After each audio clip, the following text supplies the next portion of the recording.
Welcome into Jets Overtime. Eric Allen and Quincy Onunwa here in the Audi Performance Studio. We're joined as always by Anthony Beck. The New York Jets dropped their second consecutive game, this time to the Las Vegas Raiders by a 16-12 count. Bottom line for the Jets tonight, Quincy, not enough offense. 5 possessions in Raiders territory. 4 Greg Zuerlein field goals and a turnover late. Yeah, it's same story it's been all year. Offense just can't get it going in the red zone. You know, they did a lot better on third down today, 7 of 16.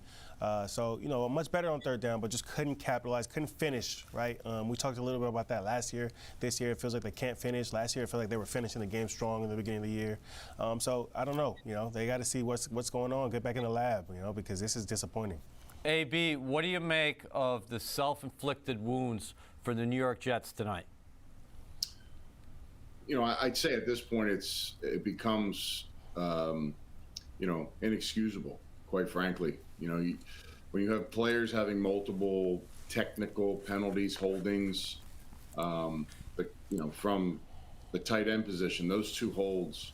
I mean, listen, I'll be frank with you guys. I played a lot of ball, a lot of snaps. You guys know a lot of seasons. I got 3 holding calls, okay? We had a tight end have 2 in one game. Yeah. I mean, it's inexcusable. And, you know, I listened to Saleh after the game, and he talks about he knows why, and he'd rather not speak it. And what, for me as a coach, is you kind of are how you practice. So, to me, when I see a lot of those mistakes happening, those technique things, you have to be doing those incorrectly in practice or not at a level, that's going to get you to the game to do it properly. I just feel like, and Zach said it too, it seems like every big play this team has over the last couple weeks gets completely obliterated because of some type of penalty or poor decision that happens in the game, and it's now becoming a consistent situation. It's not just a random thing. It's consistently happening to the point where it's a problem. And Coach was asked, how do you fix it? And to me, the way you fix these things is you don't tolerate it, and if it happens, you change the player. And it's harder maybe from an alignment standpoint. Lakin had a hold that was took away a big play. Linemen are going to have those moments, but you're talking about skill position guys, movements, all those kind of things.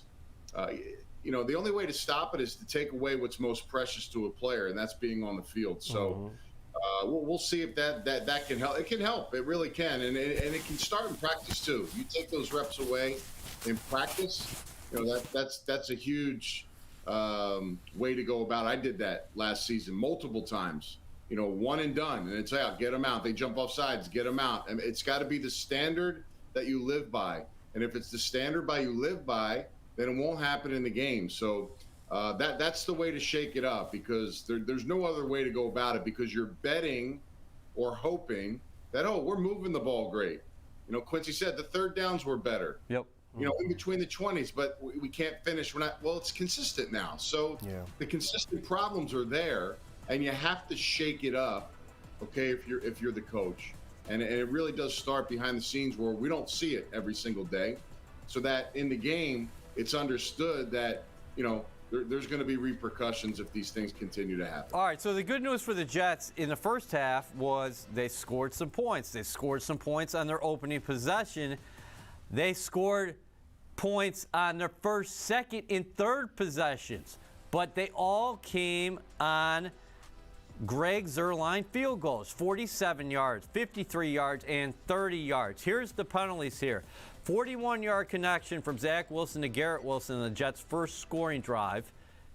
That was followed by an intentional grounding penalty on Zach Wilson that moved the Jets back. On the ensuing drive, tight end C.J. Uzomah flagged for holding. Then Zach Wilson had a 23-yard scoring run on the field that was called back because replays had ruled that he actually had stepped out of bounds at the Las Vegas 3.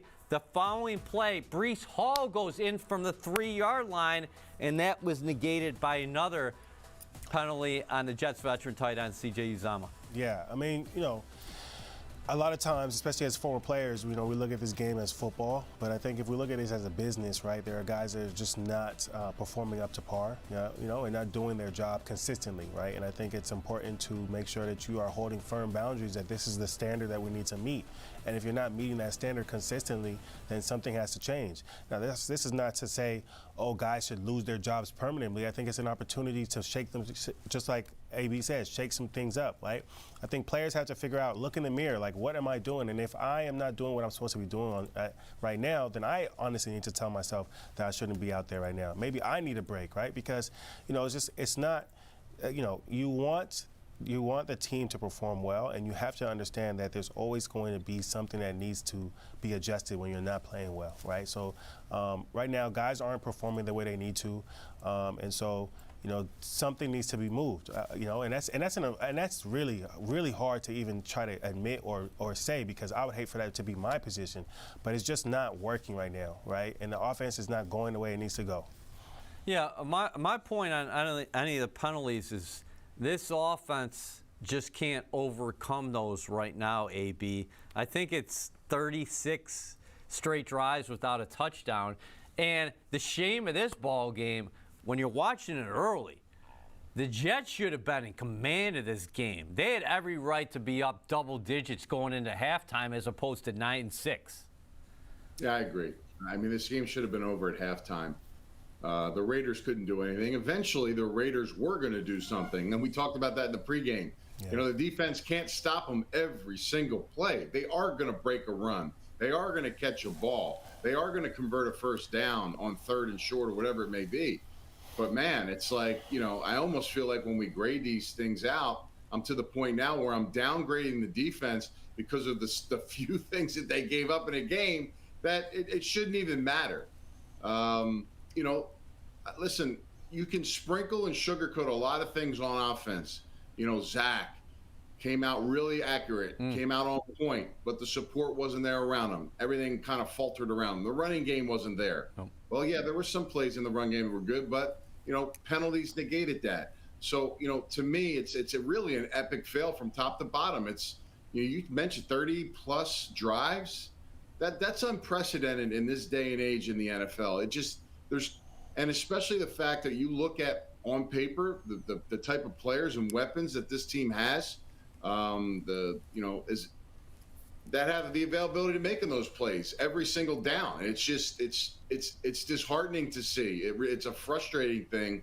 I know the players are frustrated. They don't want to do that, but they are part of the problem is the lack of execution. And we said that last week. We've said that in the past. And again, it's consistent. We talk about building identity, right, on offense, defense, especially whatever you are. Our identity as an offensive team is we don't execute. And someone has to be held accountable. Players have to hold each other accountable. I mean, no one's going out there assuming they're going to make mistakes or they're going to make a penalty or anything like that. But you really lower the risk of those things happen if you're doing things properly, technique proper. These guys are pros now. You work on these things. All right. When you have so many of these things happening game after game, that's preventing you on big plays. Breece Hall, man. The backs, the plays that get called back, and all that is frustrating, man. I mean, heck, and I didn't get a lot of catches in the back end of my career. Every time, if I got a catch and there was a penalty, man, I was fired up, pissed off. I mean, but these guys, you're touching the ball almost every series, and to get big plays like that called back, it's inexcusable, and it's got to change. And again, what's the plan? How does it change? Because it's got to change during the week. You have to shake it up, and you got to hold guys accountable every single day leading up to the game. One guy who continues to lead by example for the New York Jets, not just defensively, but overall in that locker room, C.J. Mosley, 14 tackles tonight against the Raiders. Our own Caroline Hendershot talked to the Jets captain after the game. Here with Captain C.J. Mosley. C.J., from your perspective today, what did the Jets struggle with? Execution. That's pretty much it. We always going to play hard. We always going to get everything we got. No matter what the score is towards the end, we're going to fight back. But at the end of the day, it was just execution. I'll start with myself. I gave up that long run against Jacobs. I popped out of the gap. I've been playing well the whole game, and popped out one time, and that's when he got the big run, and they end up scoring on that drive. So I always got to look at myself. You're never going to play a perfect game, but we always going to strive for 100% communication and being in the right spots. You can't make every tackle, but when it comes to fitting the right gaps, excuse me, and just playing detailed football, that's something that we got to strive for every single play.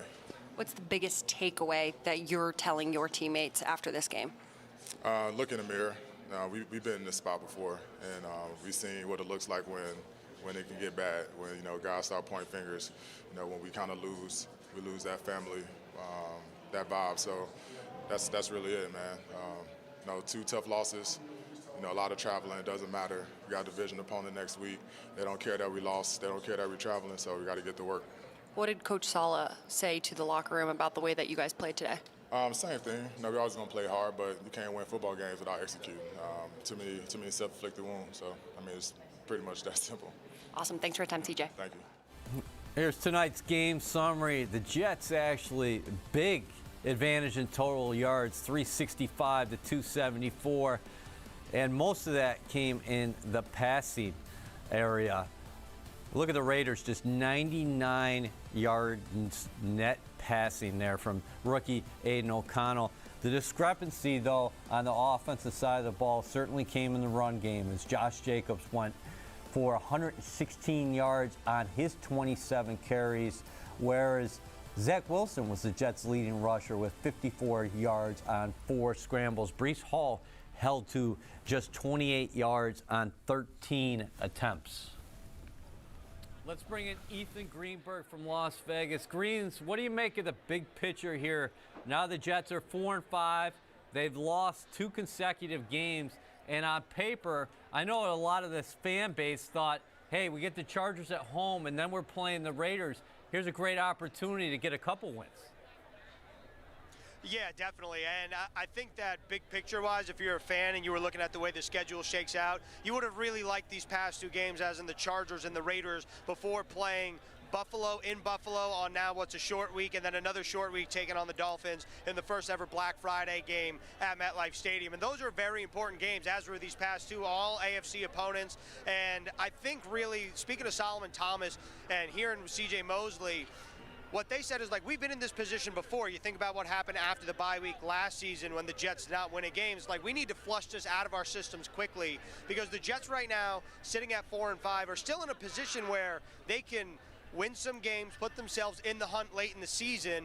But as it stands right now, the Jets have to flush this game out of their system, have to turn the page. Solomon Thomas talked about execution. CJ Mosley talked about how just like it's a play here or there. And Thomas was like, look, this is football. Nothing's going to be perfect. There's never going to be a perfect game. But Josh Jacobs, that's who Thomas was like tip of the hat to. And I think that when you look at the way this game played out, just the Jets really shot themselves in the foot. And Robert Saleh said it himself, the self-inflicted wounds, that has to change in order for the Jets to be in a position to win games and then be in a position to eventually, potentially be in the hunt down the stretch. Your thoughts early in that game where the Jets were moving the ball. They continually had the ball in Raiders territory, and they go into halftime, it's only 9-6. Are you thinking, hey, listen, the Raiders escaped danger here, and this is going to be a four-quarter battle right now?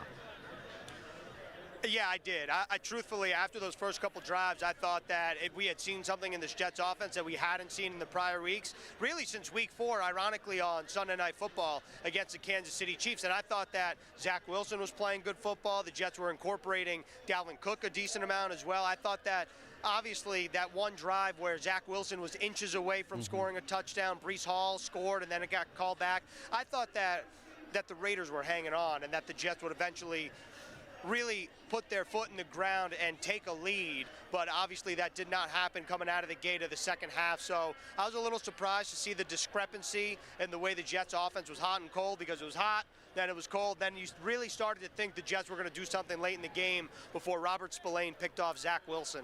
All right, what do you think is next for Breece Hall? Because he had that huge reception there that went for 35 yards when the Jets basically had a got-to-have-it drive after the Raiders finally punched one in the end zone. It was 16-9 at that time. But Greens, Right.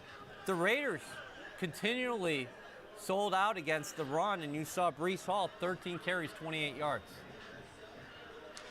Yeah, you know, Robert Saleh was asked about Breece Hall in the passing game after this game specifically. He said it's something we're going to have to look into because heading into last week's or earlier this week in terms of the Los Angeles Chargers, Breece Hall had 90 scrimmage yards in 3 or 4 straight weeks. And Breece Hall is one of the top weapons on this team. I think that we saw what you referenced, that big reception, really put a spark in this Jets offense, but again, just wasn't able to capitalize. And I think that over the course of the back half of the season, now moving forward, I think that we'll see Breece Hall incorporated more in the passing game, and also it's a good sign to see Dalvin Cook really felt like he had his best speed of the 2023 season tonight against the Raiders, and hopefully that continues to be the case for the Jets, who have 2 very good running backs in this backfield as they move on to Buffalo on a short week, EA. Yeah, good point about Dalvin Cook. 4 carries, but 26 yards. Greens, great job all Sunday here. It's close to Monday morning.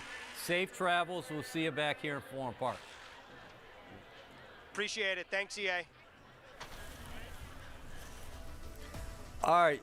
Garrett Wilson led the Jets in receiving again Monday night, or should I say Sunday night. It is Monday, but it was Sunday Night Football. 9 receptions, 93 yards. We're going to get in some telestration right now. Well, actually, we're going to skip some telestration on here. I guess we do have telestration, says Matt Sitkoff. Okay, that's great. Garrett Wilson targeted 14 times against the Raiders, 9 tough catches.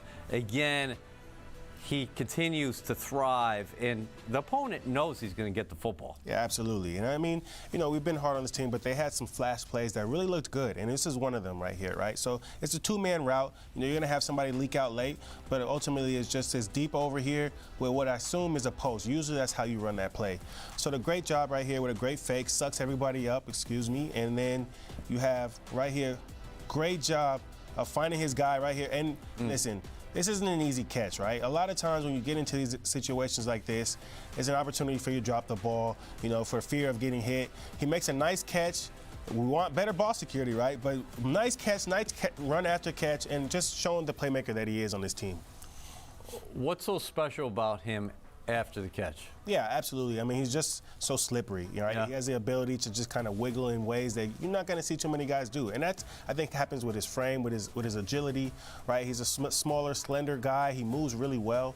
He really has great body control, you know, going up for the catch. I mean, even that last catch at the end of the game, not catch, the Hail Mary attempt, right? Yes. I mean, just the ability to jump over everybody else. I think he was the only one that had the opportunity to put 2 hands on the ball there. Tyler Conklin was actually the Jets' second leading receiver tonight. 7 catches, 70 yards.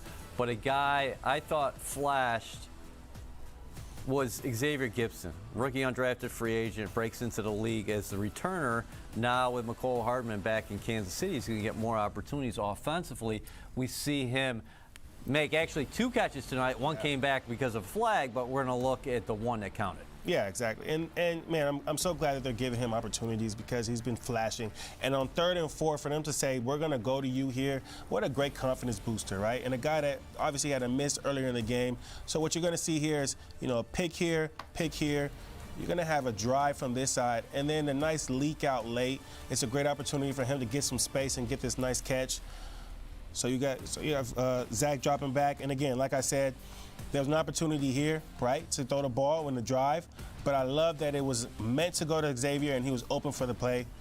Got an opportunity to make a play, and a confidence booster for a young rookie, man. He's come in here, he has a touchdown his first game, continues to play, and he's making catches when his number's called. How can he change some things for the Jets offensively? Because Garrett is a guy who's got the sub 4.4 speed. Yeah. Breece Hall is a guy who's got the sub 4.4 speed. Now you're another guy out there who can burn. Yeah, absolutely. I mean, you got guys that can obviously run and run well, run fast, but this is another guy that you can put out there, change of pace a little bit as he gets a little bit more comfortable in the system, and they really want to throw him some plays. You're going to see some creativity out there, I think, because he can really do a lot of different things that those other guys maybe not be able to do as well as him. Yeah, a promising note there for the Jets on a really difficult evening. Zach Wilson, 23 of 39 for 263 yards, and he had the late interception after the game. The voice of the Jets, Bob Wischusen, talked to the Jets quarterback.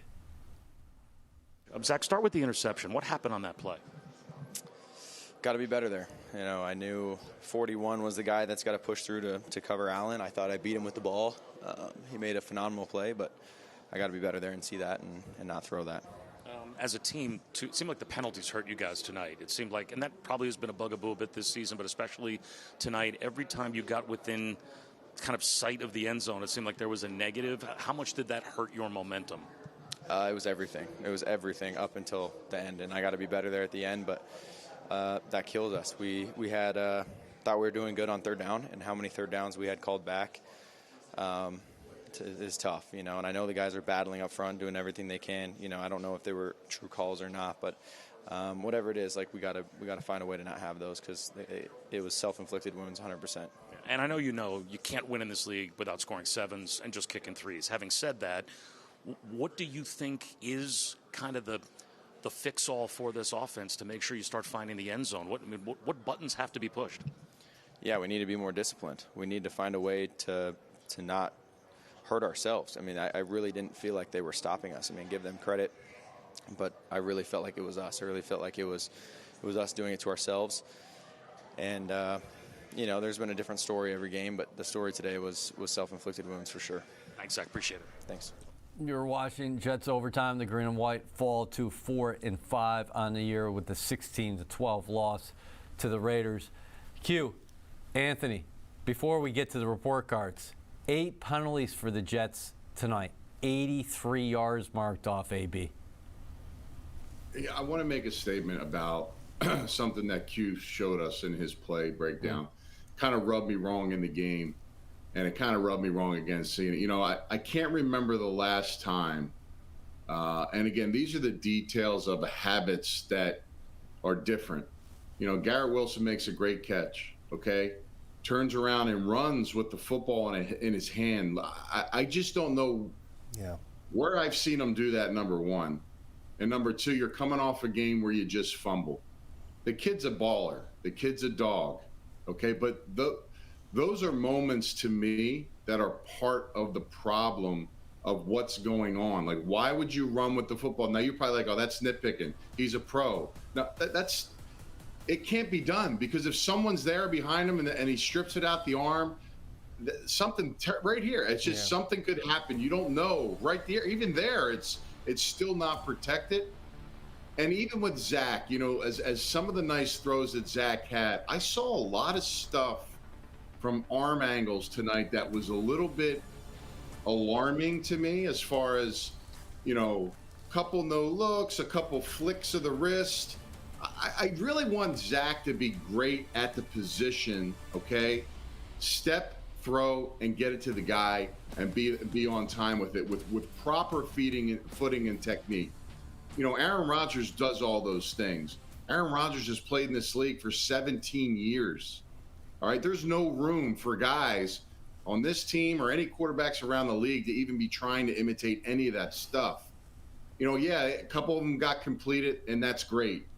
But to me, along with all the other things we've already talked about, the tight end holds, the penalties, all that stuff, the running back penalties, okay, the drop balls, these are small little habits that I see that are different. Okay, and if those things don't get corrected, they're being allowed to happen. So going back to the top, the coordinators, the coaches, Coach Saleh, I'm sitting in my staff meeting, watching that film with the offense, okay? And I'm seeing those things. I'm making a tape, and I'm showing that stuff, because it's not going to help you win. So why are we doing it as a football team? So I think that's a collection of things. I mean, it could be this tape could be big to coach off of for a lot of the players, and it always is, because every game, like CJ Mosley said, is not perfect. Okay, but when you look at those things, to me, that's eye-popping to me. Those are things that prevent you from winning football games, and those are the things. When I start seeing that change, that's when you'll see a different team. And right now, that's the consistency. That's the identity of the offense right now. Yeah, if you want to teach tape on any player, it's 57, CJ Mosley on the defensive side of the ball. And there he is in that interview with Caroline, saying that he took the wrong step on Josh Jacobs' long run. you can point a lot of fingers to a lot of different players. I'm not pointing towards C.J. Mosley, but he's the first guy saying, hey, listen, I got to get better. Yeah. Let's get to our report cards. Here we are. Yeah, well, you know, it's not going to be kind for me, and this will be the first time I did it this season. I think as we look at numbers, we're just doing offense right now. Sometimes numbers are smoke and mirrors, guys, offensively. And today I give him an F on offense. Yep. You just spoke for yourself, and, you know, unfortunately, it's a sad deal. You never want to give an F because you could say, well, Garrett had a nice game, and Zach made some throws, but man, that's not what I came out of this game seeing. Yeah. I saw a team that couldn't finish. I saw a team that couldn't get it in the end zone. I saw a team that couldn't execute at the highest level when the game mattered. And at the end of the game, you saw really a team that couldn't answer once a team took the lead in this football game. So, you know, an F is a tough grade to give. It really is. But that is a kind of a long-lasting of the performances that we've seen that's led it to this point now, where I just think from the top to the bottom, you really have to assess, you know, because you go, well, we're doing this and this and this, good, but, you know, to me, it's not good enough, man. It's not just not scoring touchdowns. We keep saying execution, but it's more than that. It's a letdown for everybody, because everybody's great performance that they put at some point in the game that they did something really special was hindered. And unfortunately, that's not going to help the offense, and it's an F for me. That's what it is. Yeah, I think you're absolutely right in giving them that grade. I think, you know, for me, when I looked at the grade, or at least today when I put the grade in, it was more so in terms of just this game, right? But I think if I look at it in totality of the season, right, this is a continuation of the failures of some of the things that they're doing. So yes, it should be an F just to drive them, you know, to change, right? Because obviously a C is average, and it feels as though you can continue to put up this type of performance, but you can't, you know. And I think that's the most unfortunate thing. You gave a little bit of a speech about some of the small things, and I think, you know, there's a fine line between playing loose and playing undisciplined, right? And I think that's kind of where they're teetering, where, you know, you can play loose, and I like some of the things that I feel like Zach played really confidently. I feel like a lot of guys were playing confidently, but I think, you know, that allows you to play loose, but then sometimes you might go over to undisciplined. And there were some throws that Zach missed, and you could tell it was a little bit of him doing some of the things that we saw him doing last year. You know, you look at the Lazard throw, it was kind of like a flick. A couple plays he had flicks. Now, obviously, you saw the other flick where he threw it to Lazard, no look. That was a nice play, right? That's him playing loose. Unfortunately, though, it kind of bled into some other things that, you know, you don't want to see. And obviously, with Garrett Wilson running with the ball like this, you know, I try to be a guy that says, you know, I want you guys to have fun and do all those things. But when the week prior you fumble the ball, you know, you got to kind of have that on the back of your head, like, okay, let me at least be disciplined this game and get back to being confident afterwards, you know. Fascinating perspective from you both. I gave a C just based on individual performances, but you're right, AB. Collectively, it wasn't good enough, and we are grading the units, so maybe this was a grade on a curve, but I liked what I saw in the small sample size from Dalvin Cook. I like what I saw in the small sample size we're getting from Xavier Gibson offensively. It's giving you a different look. I like that Tyler Conklin got involved in the passing game. I like what Garrett Wilson gives you each week. But again, all that stuff together, and even though Zach... Yeah, none of it was complimentary to the defense or special teams at all, right? So... You know, I respect the C. I could have gave a C and then said the same thing. Yeah. I just think right now, you know, CJ said, look in the mirror. It's you know, it's top down, man. Like, it's got to be different. You know, the execution level, just I don't see the urgency to do it right. Okay, forget about the yards you get out of it. Just the urgency to do it right is not good. All right, let's punch up the defensive grades here. Anthony goes B. B. You know, look. Again, I'm probably penalizing these guys for because of the outcome of the game versus what they actually did. Reasons why I brought it to a B was I felt like there were some missed tackles throughout the game that kind of popped up to me that were kind of key. You know, Sauce, Tony Adams, a couple areas that just drew it down. But as far as just and you know the third and short plays today, I thought the Raiders out-physicaled us in those short yardage situations. So again, the run game you'd like to stop. It really was predicated on one long run, and you know what, guys? That's how you rush the ball. 2-4, 2-4, and then bam, you pop one. That's how we get Breece Hall to go, and that's how you get other backs around the league. So yeah, you can say it when you get a ton of yards rushing, but the only way you get a ton of yards rushing is if you pop a few. And today I felt like they popped some in this game, and like you said, you can't stop them all. You can't be perfect. Love to see the turnovers were great today. Love the fact that they got the ball back to the offense. Yeah. That's the thing. Jamie Sherwood, that was probably one of the biggest plays of his career. Young guy making a play there where your back is against the wall. They're late. They're going in to take the lead. Ashton Davis comes up with a recovery. Jordan Whitehead comes up with an interception.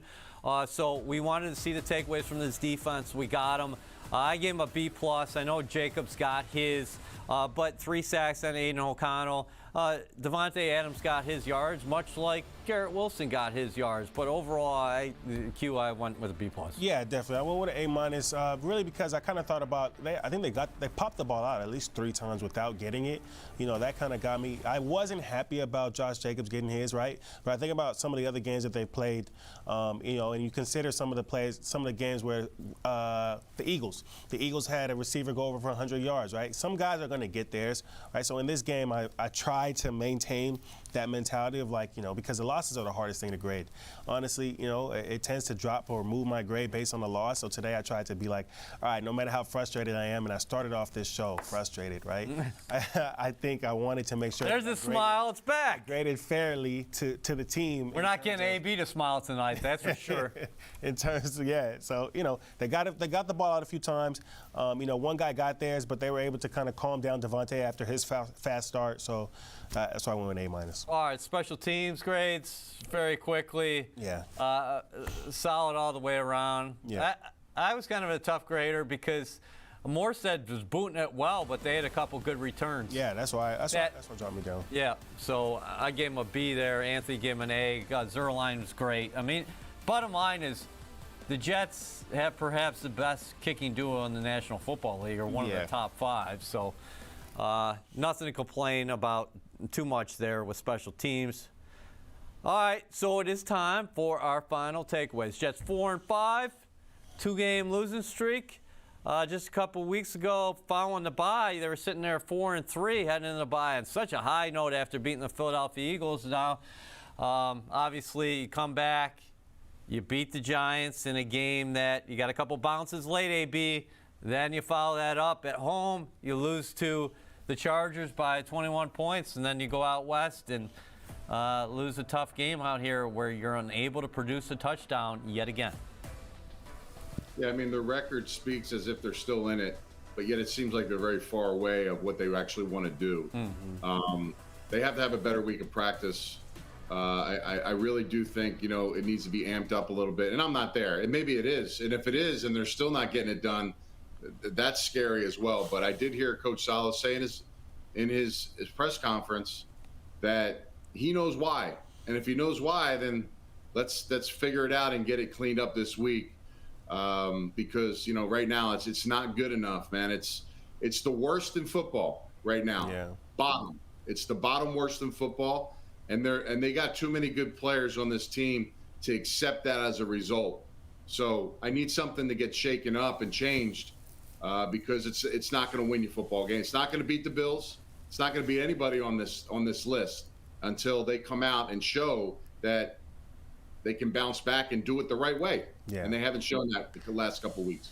AB, great job today as always. We want to applaud you and your family. Rocco Beck leading Iowa State to a big victory at BYU. You guys are in contention there in the Big 12. What a year it has been for the redshirt freshmen. A great day for Jets alum sons on Saturday, because not only was Rocco Beck slinging it, but Chad Pennington's son, Cole Pennington, getting the job done at Marshall University as well. AB, we look forward to seeing you next week. Q.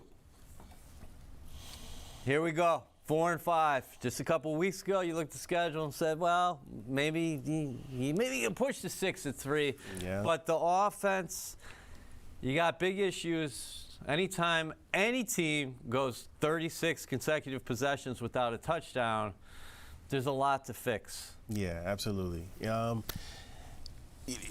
trying to formulate, what I feel like, needs to happen. It's so tough, right? Especially from an outsider to looking in, right? But I think everybody knows it, right? The offense has to figure out how can we put points on the board. That's the most important thing in football, right? You go out there, you want to score.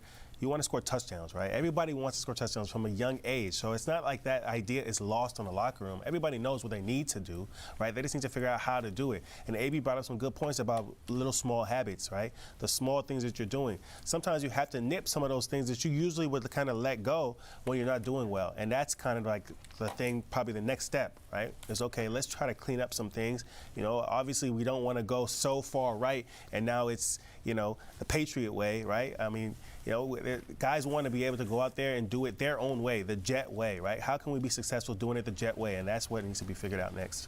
The Jets are leaving Las Vegas, still looking for some lucky sevens. Tonight, they roll Snake Eyes. The Jets 4-5 after a 16-12 loss to the Las Vegas Raiders. For Quincy Nunwa, Anthony Beck, Caroline Hendershot, and Ethan Greenberg, I'm Eric Allen. We're signing off.